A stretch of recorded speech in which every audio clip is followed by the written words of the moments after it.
Pourquoi est-ce que dans la plupart des pays riches et développés, il y a de moins en moins d'enfants? C'est parce que c'est comme ce qu'on appelle le gambit du gros bébé, c'est-à-dire qu'il vaut mieux faire dans le temps qui nous est imparti, par l'horloge biologique, par le temps de travail, etc., par le faiblissement aussi de nos ressources physiques. Il vaut mieux se consacrer à peu d'enfants qu'à beaucoup d'enfants, surtout si les enfants cessent, comme dans les pays comme avant, d'être une ressource économique pour devenir justement un investissement économique. Mais si on vit 300 ans, qu'est-ce qui nous empêche de décider qu'on va faire un enfant tous les 30 ans? C'est-à-dire qu'on n'est plus du tout dans la même logique de on vit de plus en plus longtemps, de plus en plus développé, on fait moins d'enfants. Donc il y a déjà cette question qui va se poser. Et je rajouterais quand même, bon, je ne suis pas matheux, alors je me trompe peut-être, mais il me semble même que 35% d'augmentation d'abord en combien de temps, sur toute une planète, ça peut être facile. Pour la Suède. Pour la Suède, mais je prends le chiffre, le monde devient une Suède. Est-ce que c'est quand même pas mal? Il me semble qu'il y a quand même un chiffre. Et j'en profite pour rebondir sur une question, sur les fondements justement historiques du transhumanisme. Comme je racontais tout à l'heure, au début, les transhumanistes étaient ce qu'on appelait des space activistes, c'est-à-dire des partisans de la conquête de l'espace. Ils étaient intrinsèquement liés. Or, depuis que je connais le mouvement transhumaniste, tout ce qui est intérêt pour l'espace et pour la colonisation de l'espace a été de plus en plus, a obtenu une partie de plus en plus congrue. Bizarrement, on a beaucoup plus de tendance à croire à la singularité ou à l'uploading qu'à simplement la création de cités en haute orbite. Est-ce que c'est pas la grosse erreur du transhumanisme de continuer à parler de longévité sans envisager le problème de l'espace, voire de la mer, qui est peut-être moins cher? Donc alors, pour répondre à la question,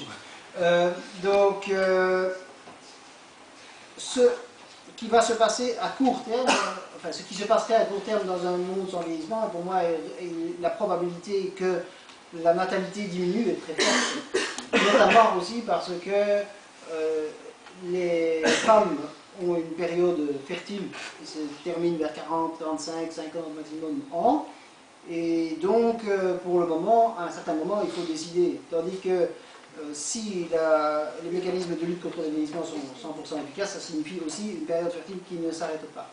Ensuite, les raisons pour lesquelles on a des enfants sont multiples, mais une des raisons, c'est pour, entre guillemets, passer le relais. Donc, il n'est pas certain que les gens continueront à avoir, en tout cas, autant d'enfants lorsque ça ne sera plus nécessaire de passer le relais. Donc, ce que je dirais, c'est il y a eu des projections qui ont été faites donc, par le démographe, enfin le statisticien plutôt, Gavrilov, pour savoir ce qui se passerait dans un avenir proche, mais dans un avenir lointain. Il est clair que si la natalité ne s'interrompt pas, et que les progrès technologiques ne sont pas suffisamment rapides pour pouvoir résoudre les questions tout simplement de fournir de la nourriture à plus que 9 ou 10 milliards d'habitants, il y a un moment où il devra y avoir un débat social entre continuer à avoir des enfants ou continuer à vivre sans limitation due à la vieillesse. Et pour moi, la réponse intuitive à cela aujourd'hui, mais on a 5 décennies pour pouvoir préparer une réponse non intuitive et argumentée, mais la réponse intuitive est vous avez le choix entre avoir des enfants et avoir des enfants mais ne pas prendre les produits qui vous permettent de vivre sans limitation, ou bien vivre sans limitation mais ne pas avoir des enfants en plus que ce qui est juste nécessaire à contrebalancer les décès qui sont dus à d'autres causes que le vieillissement, dont le nombre diminue mais qui reste quand même non négligeable. Donc je ne vais pas dire qu'il n'y a pas un problème à extrêmement long terme, mais ce problème est à tellement long terme que je pense qu'il ne se posera de toute façon pas de la même manière d'ici 5 décennies. N'oubliez pas qu'on congèle les ovocytes maintenant, donc votre raisonnement sur la... Je n'ai pas compris. On congèle les ovocytes maintenant, donc oui. Votre raisonnement sur le fait que les femmes n'ont qu'une période de fécondité limitée ne tient plus. Avec l'éctogénèse, c'est plus un problème. Oui. Désolé. Non, mais ça n'est pas... ça n'est pas encore d'utilisation courante. Si, maintenant, on peut... Dans votre schéma, c'est complètement logique de les congeler. Oui, d'un autre côté, justement, on pourrait dire on congèle et donc on attend pendant une durée X et on autorisera le jour où ce sera possible. Mais maintenant aussi, par rapport à la problématique de la surpopulation, ce qu'il y a aussi, c'est il faut savoir que pour le moment, la population augmente moins rapidement aujourd'hui qu'il y a 10 ou 20 ans. Donc on est pour le moment, sur toutes choses étant égales par ailleurs, et donc sans progrès en matière de lutte contre le vieillissement, on est plutôt dans une phase de ralentissement et vers 2050, la population doit plutôt se stabiliser. Et les autres progrès technologiques font que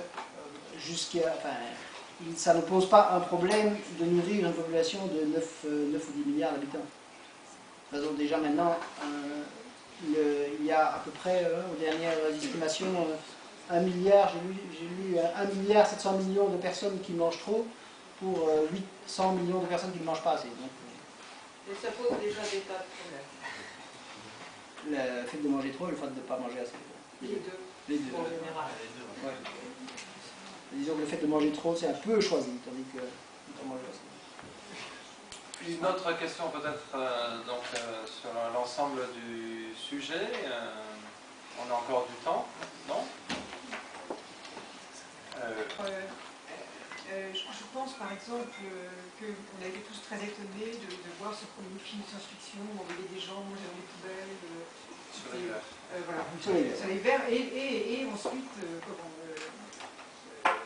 il y avait ces cités absolument délabrées.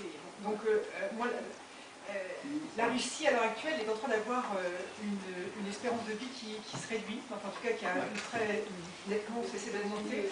Donc je me demande si votre propos tient compte quand même de la réalité économique et sociale du monde qui nous attend. On est déjà, à l'heure actuelle, en train de, et je ne parle pas du Mediator, hein, mais on est en train de limiter l'utilisation d'un certain nombre de médicaments ou de remèdes qui pourraient permettre à un nombre certainement beaucoup plus important, alors simplement pour la réalité française, hein, parce qu'on a une sécurité sociale qui plonge dans le rouge, etc. Donc j'ai quand même l'impression qu'il y a une partie de votre discours qui ne tient absolument pas compte de cette réalité sociale et économique dans laquelle nous commençons véritablement à nous enfoncer. Enfin, c'est-à-dire qu'il me semble qu'il y a un certain nombre de promesses qui ne sont plus du tout en phase avec les moyens réels que nous avons. Et je crois que la menace qui a été évoquée à plusieurs reprises l'après-midi d'une humanité qui serait même pas à deux vitesses, qui serait carrément aux antipodes, me semble un peu plus réaliste que le monde que vous décrivez.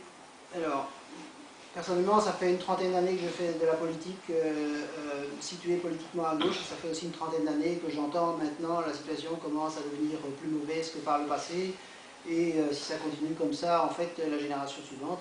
Et donc, depuis 30 ans, pour ce qui concerne l'espérance de vie, elle a augmenté de 7 années, pour ce qui concerne la France et la Belgique. Pour ce qui concerne le niveau de vie de manière globale, il a augmenté de manière absolument extraordinaire.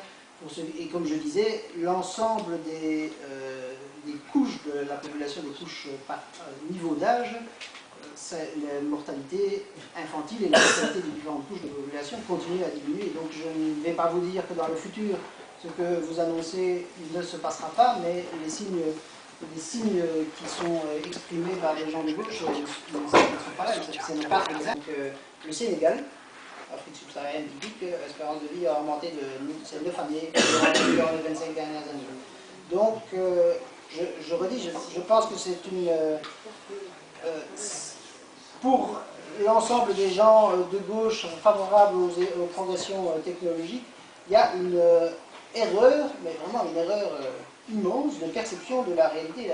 La réalité, c'est que nous vivons dans un niveau de bien-être, dans un niveau de santé, etc., qui s'améliore considérablement de manière constante depuis, en tout cas de manière constante depuis les années 60. Et donc je vous dis, moi je je me souviens, fin des années 70, j'entendais déjà ça, la crise a pour conséquence que le niveau de vie, mais non, on s'éloigne du domaine lutte contre le vieillissement, mais dans le domaine lutte contre le vieillissement, c'est là que c'est le plus clair, parce que les êtres humains sont un peu constitués différemment, et que tous les matins, vous vous réveillez avec, chaque être humain se réveille avec un mal de tête absolument insoutenable. Ce mal de tête dure pendant une demi-heure, et puis il disparaît. Mais d'une part c'est insoutenable, enfin, c'est extrêmement douloureux, et d'autre part il n'y a rien d'autre à faire, enfin, c'est inévitable. Il ne se passerait pas plus qu'un an ou deux avant que des gens vous disent « Ah mais finalement c'est une bonne chose, ça permet de profiter mieux de la vie lorsque cette période d'une demi-heure est terminée, on en profite. Quand vous arrêtez de vous taper la tête contre le mur, ça devient plus agréable parce qu'on s'en fait. » Et il y aurait donc quelque chose qui est totalement inévitable et qui est négatif, doit, pour des raisons psychologiques évidentes, être remplacé, enfin doit être justifié. Alors je vous donnerai, je ne peux pas vous donner une preuve à 100% que c'est exact, mais je vais vous donner quelques éléments qui plaident quand même dans cette direction. La première, c'est lorsque l'on montre, toutes choses étant égales par ailleurs, lorsque l'on montre à des personnes des photos, et que parmi ces photos, il y a des photos qui sont associées à la mort, les personnes les plus âgées retiendront moins ces photos-là que d'autres photos. Donc c'est pas parce que quand on vieillit, on perd la mémoire. Hein. Donc on montre 100 photos, dont 20 associées à la mort, et puis on demande au groupe cible âgé et au groupe cible non âgé, dites-moi de quoi vous vous rappelez, et il y aura par exemple pour les non âgés 15% de mémorisation de ceux associés à la mort, et pour les âgés 10%. Voilà. Ça c'est le premier élément.